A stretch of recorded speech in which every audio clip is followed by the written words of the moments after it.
More and more traders are losing their trades, and even getting their accounts blown up by trying to short at the top and going long at the bottom. In fact, while it may not be the #1 cause of death of traders' accounts, I can say that it's still pretty high on the lists. Hi, welcome to the channel. If you are new, please consider subscribing, so that you don't miss future videos. Remember to hit the like button just to motivate us to continue making these videos.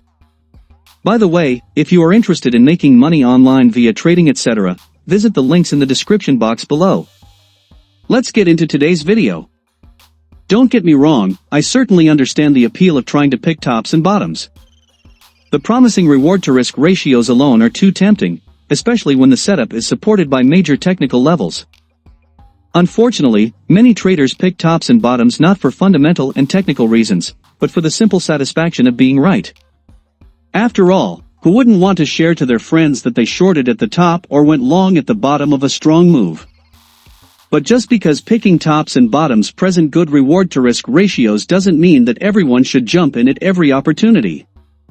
Here are some things to consider when trying to pick tops or bottoms. 1. More often than not, you're not really looking at a top or bottom. Ask any pro trader you know, and he/she will tell you that picking a top or bottom is like catching a falling knife or standing in front of a speeding truck. Come to think of it, they usually end with the same bloody results, at least for your Forex trading account. A good explanation for this is that there's a good chance that the technical levels that you're looking at are not the ones the other traders are watching.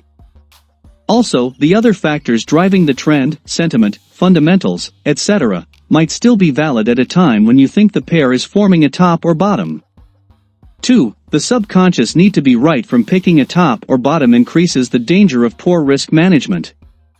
Trying to predict a reversal can be tough, especially since you know in the back of your mind that you're going against the current. In counter-trend trading, it's easier to mistake a retracement on the long-term time frame for a reversal on the shorter-term time frames. Even more damaging is the misleading mindset that one can beat the market by pinpointing where exactly it will turn. This causes many traders to veer from their trading plans by placing tighter than usual stops and failing to let their profits run.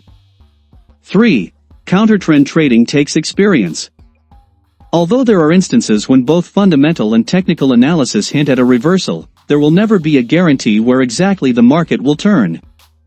Not giving your trade enough breathing room for such potential reversals could be damaging to your account in the long run.